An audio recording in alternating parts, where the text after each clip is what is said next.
Bonsoir à chacun. Je veux tout d'abord dire merci à Dieu pour ce moment que le Seigneur nous accorde. Pour ceux qui n'étaient pas là hier soir, je m'appelle Emmanuel Savadogo. Ça n'a pas changé. Je suis marié à une seule femme. Ça n'a pas aussi changé.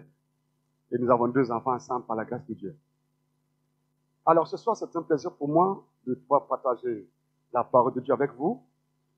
Et j'aimerais que nous puissions faire une lecture ensemble dans l'Évangile selon Marc, le chapitre 5. Nous lirons d'abord le verset 21 au verset 24 et après le verset 35 au verset 42. L'Évangile de Marc, chapitre 5. Voilà, merci. Si vous êtes, nous allons lire. Il dit Jésus, dans une barque regagnant l'autre rive, où une grande foule s'assembla près de lui, il était au bord de la mer. Alors vint un des chefs de la synagogue nommé Jairus, qui l'ayant aperçu se jeta à ses pieds et lui adressa cette instante prière. Ma petite fille est à l'extrémité, viens, impose-lui les mains, afin qu'elle soit sauvée et qu'elle vive. Jésus s'en alla avec lui, et une grande foule le suivait et le pressait. Allons-y au verset 35. Comme il parlait encore, survint de chez le chef de la synagogue des gens qui dirent, ta fille est morte, pourquoi importuner davantage le maître? Verset 36, mais Jésus, sans tenir compte de ces paroles, dit au chef de la synagogue, ne crains pas, crois seulement. Et il ne permit à personne de l'accompagner si ce n'est Pierre, à Jacques et à Jean, frères de Jacques. Ils arrivèrent à la maison du chef de la synagogue où Jésus vit une foule bruyante et des gens qui pleuraient et poussaient des grands cris. Il entra et leur dit, pourquoi faites-vous du bruit? Et pourquoi pleurez-vous? L'enfant n'est pas morte, mais elle dort. Ils se moquaient de lui. Alors, ayant fait sortir tout le monde, il prit avec lui le père et la mère de l'enfant et ceux qui l'avaient accompagné, et il entra là où était l'enfant. Verset 41. Il la saisit par la main et lui dit, Talita Koumi, ce qui signifie jeune fille, lève-toi, je te le dis. Verset 42. Aussitôt, la jeune fille se leva et se mit à marcher, car elle avait 12 ans, et ils furent dans un grand étonnement. Amen. Que Dieu bénisse la lecture de sa parole ce soir. Je crois que celui qui a dirigé la louange, il m'a déjà devancé sur le thème. Quand j'écoutais les chants, je me suis dit, mais waouh, mais quelle inspiration! Alors, tous les chants déjà venaient sur le passage que j'avais sur le cœur de partager avec vous. Le thème que je vous propose, c'est ne crains pas, crois seulement. Amen. C'est le thème que je vous propose. Ne crains pas, crois seulement. Vous savez, frères et sœurs, nous sommes dans une société aujourd'hui où quand on regarde autour de nous, vous êtes d'accord avec moi que tout va mal. Quand on regarde ce qui nous entoure, qu'est-ce que nous constatons? L'épidémie, le coronavirus qui vient de se terminer à peine, je crois bien, et on aurait appris encore qu'il y a une pandémie quelque part qui est en train de se déclencher. On entend des bruits de guerre quand nous écoutons les médias. Il y a la violence, il y a le viol, il y a tout ce qu'il faut. Alors, quand on entend ces choses-là, on se pose des questions sur l'avenir. Dans 10 ans, dans 20 ans, dans 30 ans, dans 50 ans, vu l'évolution des choses, qu'est-ce qui va se passer? Vu l'allure que les choses prennent, dans 30 ans, dans 40 ans, qu'est-ce qui va se passer? Vous savez, la Bible nous enseigne en nous disant de ne pas craindre, mais d'avoir les regards fixés sur Jésus. Amen. Il ne nous a pas dit que nous n'aurons pas de difficultés. Il ne nous a pas dit que nous n'aurons pas de problèmes. Il nous a seulement dit, je serai avec vous. Alléluia. Je serai avec vous. Et pour moi, c'est la chose la plus importante. Et le croyant, il doit se focaliser sur ça. Quand on entend des cris de guerre par-ci, des calamités par-là, une épidémie par-là, une famine par-là, le chrétien qui connaît le Seigneur, il doit lever ses regards vers son Dieu. Et le message que ce Dieu nous donne, il nous dit seulement, ne crains pas, crois seulement. J'ai certaine assurance que même quand tout va mal, le Dieu que nous servons, il est avec nous, il sera avec nous. Et si Dieu est avec nous, comme on a vu hier soir, qui sera contre nous. Dans Marc chapitre 5, la Bible nous parle de l'histoire d'un homme qui s'appelle Jairus. Et déjà, le texte, l'auteur nous décrit un peu qui était Jairus. La Bible nous dit qu'il était le chef de la synagogue. Celui qui s'occupait de la synagogue, c'était Jairus. Et je pense, moi, dans ma petite tête, je me dis, mais Jairus, c'est un homme certainement qui était respecté, un homme qui avait une autorité. Mais là, la Bible nous dit qu'il avait une fille d'environ 12 ans qui était malade. Et Jairus a pris le soin d'aller rencontrer Jésus pour lui exposer la situation de sa fille. Regardez ce qui se passe. Jairus était chef de synagogue. Mais vu la situation qui était devant Jairus, il a vu qu'il ne pouvait pas. Il était incapable. Il a pris la résolution, ce problème-là, cette situation, il me faut me déplacer pour aller devant Jésus. Cet homme-là, il est capable. Il peut tout. S'il dit un seul mot, il y a quelque chose qui va se passer. Je crois que souvent nous traversons des moments où des problèmes ou des difficultés, au lieu d'aller voir Jésus, nous allons vers les hommes. Et vous savez, les hommes ont toujours une limite, frères et sœurs. L'homme a ce qu'il ne peut pas faire. Il a ce qu'il peut faire, mais à un moment donné, il est limité. Il ne peut pas aller au-delà de certaines choses. Et là, il nous faut aller vers Jésus. Lui, il est sans limite. Dans le ciel, il est Dieu. Sur la terre, il est Dieu. Même sous la terre, il est Dieu. Et tout lui obéit. Jairus a pris la résolution de dire, mais attends, cette situation que vit ma fille, écoutez, là, je laisse les hommes, je laisse tous ceux qui sont là, je vais aller vers Jésus. Cet homme-là, il a la solution à mon problème. Et la Bible nous fait comprendre quand il arrive, il adresse à Jésus une prière instante. Ah, ça me touche bien. Moi, dans ma traduction de Bible, on me dit une prière instante. Je ne sais pas la vôtre, ce qui est écrit. Et moi, ça me rappelle un peu Jacques, qui nous dit que Élie pria avec instance. Vous savez, dans la prière, il y a des dimensions dans la prière. Christ a enseigné ses disciples en disant, quand tu veux prier, va dans ta chambre, dans le lieu secret. Et là, dans ce lieu secret-là, parle à ton Père. Vous savez déjà, quand on s'isole, quand on va quelque part où on est sûr de ne pas être dérangé, on peut mieux parler au Seigneur. Mais dans ce lieu secret-là, personne n'est là. Je suis là avec mon Père. Je peux dire, papa, regarde ce que je traverse. Papa, regarde ma vie. Papa, regarde ma situation. J'ai laissé tout le monde dehors. Je suis là uniquement pour toi. Pendant ce temps, on ouvre son cœur pour mieux parler au Père. Dans ce lieu secret également, la deuxième chose, il nous faut avoir nos pensées avec nous.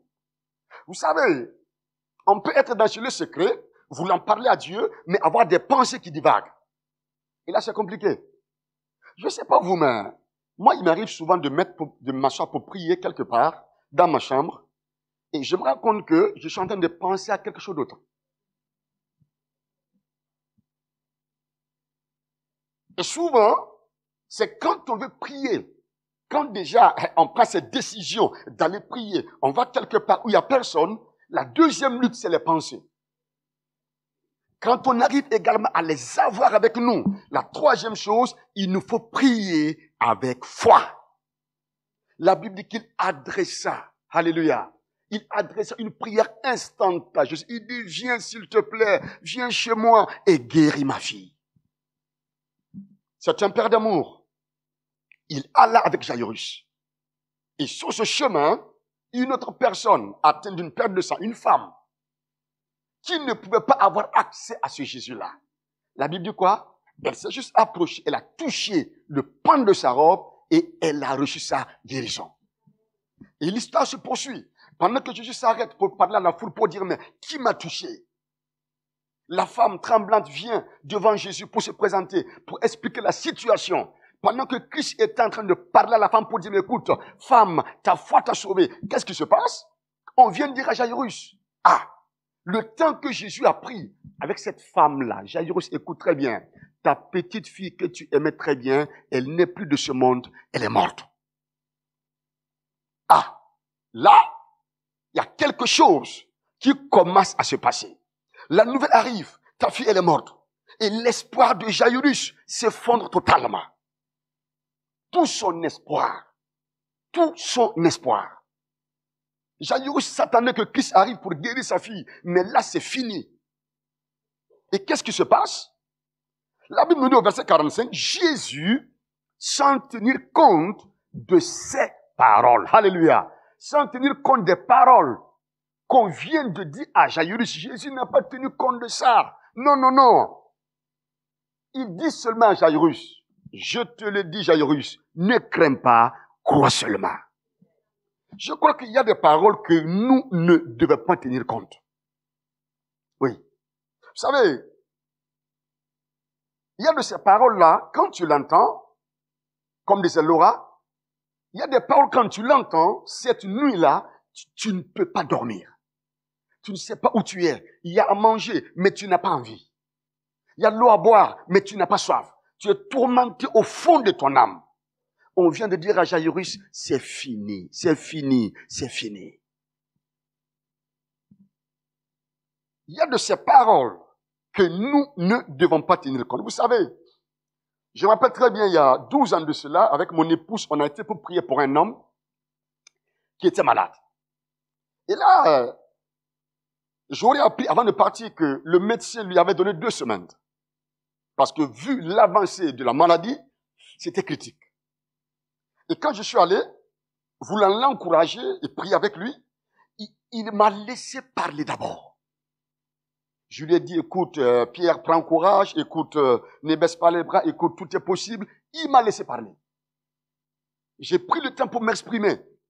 Et quand j'ai fini, regardez ce qu'il me dit. Il dit, pasteur, tu sais, les 2 semaines, c'est le médecin qui me les a données. Mais l'Éternel, il n'a pas encore dit son dernier mot. Quand j'ai entendu ça, et il m'a dit la chose suivante, il me dit, pasteur, écoute très bien, ce qu'il a dit les 2 semaines qu'il m'a donné, mais moi je ne tiens pas compte de ça. Non, tu verras. Après ces 2 semaines, je serai là. L'année prochaine, je serai là. Dans 2 ans, je serai là. Dans 5 ans, je serai là. Mais j'étais là, je le regardais.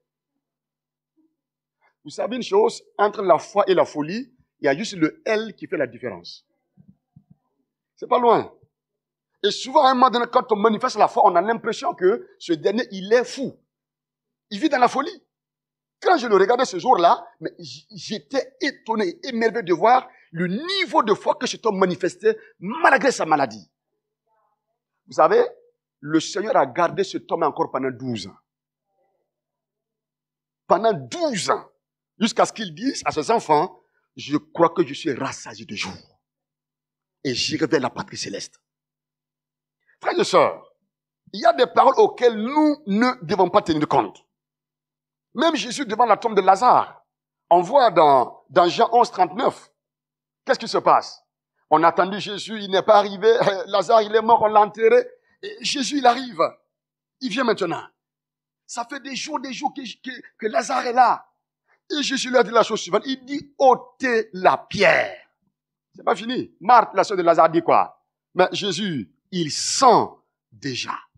Regardez les 2 choses. Ôtez la pierre. Et qu'est-ce qu'on nous dit? Il sent déjà. 3 mots. Ôtez la pierre. Et Marthe dit, mais écoute, attends, cet homme-là, mais on l'a enterré il y a longtemps.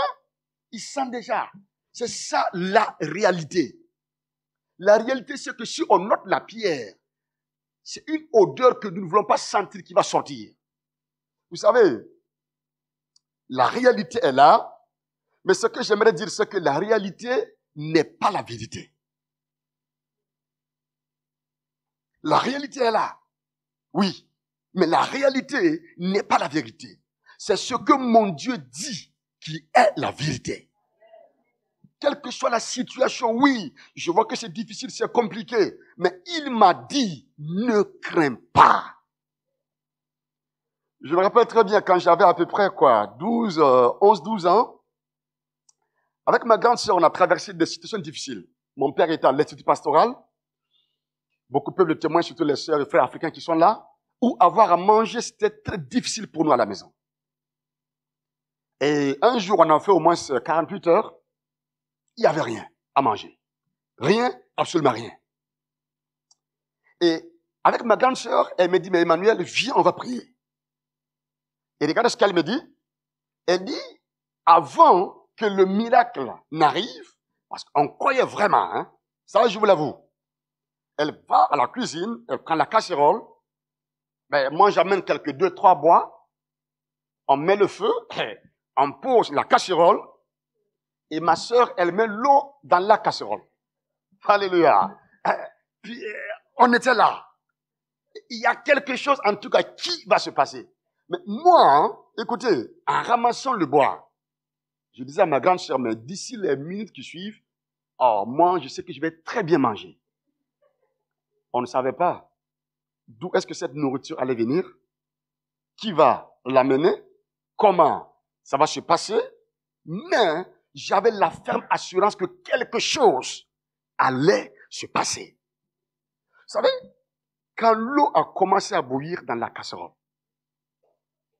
il y a une dame, je ne peux pas oublier ça, qui frappe à la porte. Elle ne vient pratiquement jamais chez nous. Elle arrive avec son scooter et elle nous dit, les enfants, alors, j'ai pensé à vous et je viens vous donner du riz. Le sac était à moitié, écoutez très bien. Le sac était à moitié. Elle fait descendre le sac. Elle dit, mais c'est pas fini. Elle ouvre son sac qu'elle avait sur l'épaule. Elle fait sortir de la tomate, un peu d'huile, un peu de jus. Et elle nous dit, prenez ça et faites un repas avec. J'ai dit, waouh. J'ai dit à ma grande sœur, mais dépêche-toi de faire la cuisine parce que moi j'ai très faim. Alléluia. Vous savez, le Seigneur prend soin de nous même dans les moindres détails. Oui, même dans les moindres détails. Le Seigneur, il prend soin de nous. Et là, qu'est-ce qui se passe? Jésus dit à Jairus, il dit, mais ne crains pas, crois seulement. Il était là. La réalité est là. On t'a dit que ta fille, elle est morte. Et Jésus, qui est la vérité, te dit, ne crains pas, crois seulement. Alléluia. Ah là là, vous voyez, Jairus était entre les deux. Est-ce qu'il faut croire à ce qu'on vient de me dire qui est la réalité, ou bien est-ce qu'il faut croire à cet homme Jésus? Vous comprenez? Qui dit la vérité. Et il était là au milieu.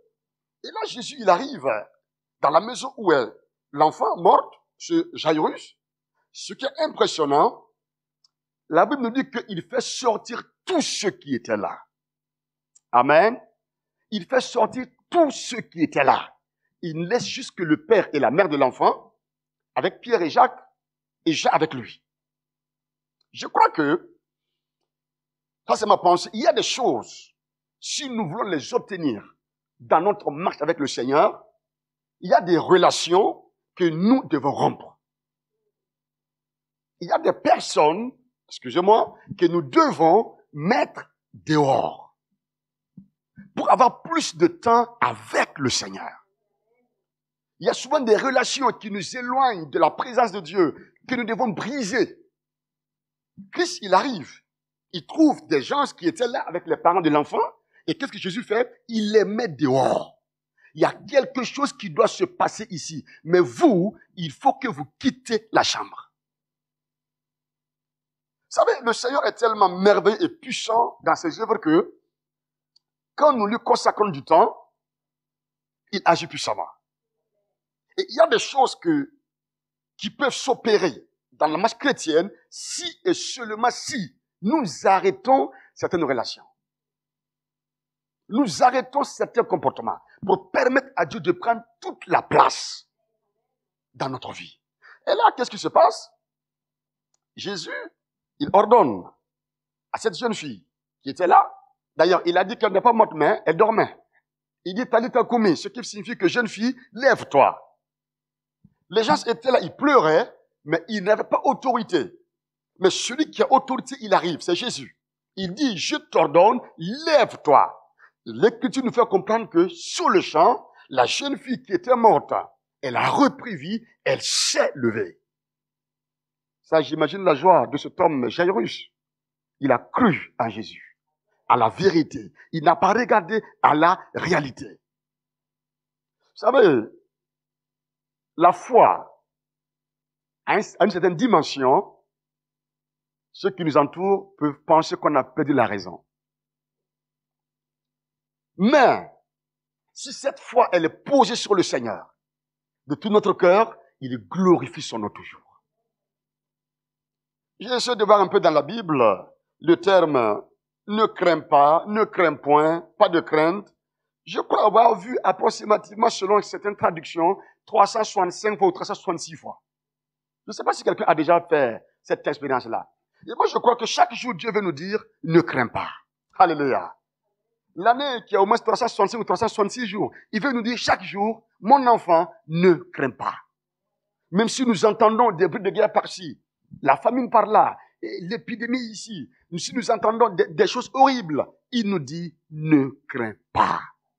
Parce que nous avons un Dieu. Il est fidèle. Il ne connaît pas notre nom. Il sait où nous habitons. Même nos cheveux sont comptés. Il nous connaît parfaitement. Et il nous dit « ne crains pas ». Je voudrais m'arrêter là ce soir. Juste vous encourager. Posons nos regards sur le Seigneur. Il est fidèle. Même quand tout bascule, même quand les montagnes tremblent, il est fidèle à sa promesse. Il est fidèle à sa parole. Je voudrais m'arrêter là ce soir. Est-ce que quelqu'un ce soir, en regardant sa vie, pense être secoué parce qu'il a entendu ou par un décret qu'il a reçu? Il est troublé, il est perdu par X ou Y choses et il se pose des questions. Si c'est le cas, je voudrais juste encourager cette personne-là et prier avec la personne. Aujourd'hui, on a cette peur de manquer de quelque chose. Manquer de logement, manquer de nourriture, manquer de voiture, manquer d'argent. Mais notre Dieu nous dit ce soir, ne crains pas. Il nous encourage. On a peur de la maladie de se retrouver à l'hôpital, ou on a peur de prendre de l'âge. Qu'est-ce qui va se passer plus tard? Il nous dit, ne crains pas. Celui qui a pris soin de nous les jours passés, il le fera aujourd'hui. Il le fera demain. Je voudrais prier le Seigneur. Alléluia. Merci pour ta grâce ce soir. Merci parce que tu es là. Et merci parce que tu parles d'une manière ou d'une autre. Et quand tu parles, c'est pour nous faire du bien. Ce soir, Seigneur, tu nous encourages à ne pas craindre, à ne pas avoir peur, mais à lever nos regards vers toi. À te faire confiance. Comme un enfant, un bébé qui fait confiance à sa maman. Tu nous amènes à te faire confiance. Comme des passagers qui font confiance à leur pilote. Ou comme un malade qui fait confiance à son médecin. Tu nous dis ce soir de te faire confiance. Je te prie pour mon frère, pour ma soeur qui traverse certainement des moments difficiles où, en regardant la réalité, on se pose beaucoup de questions. Tu veux nous apprendre ce soir que c'est toi qui es la vérité. Et tu as le dernier mot en toutes choses. Viens Jésus. Relève ceux qui sont abattus. Viens Jésus, pose ta bonne main sur ceux qui ne savent plus où se tourner, Seigneur. Car tu es le rocher des siècles. Amène-nous ce soir à te contempler, à te toucher, à saisir, Seigneur, ta présence et à vivre, Seigneur, dans cette présence-là. Viens Jésus, nous nous abandonnons entre tes mains. Que toute la gloire te revienne. Au nom de Christ Jésus. Amen. Amen. Amen. Que le Seigneur vous bénisse. Soyez bénis.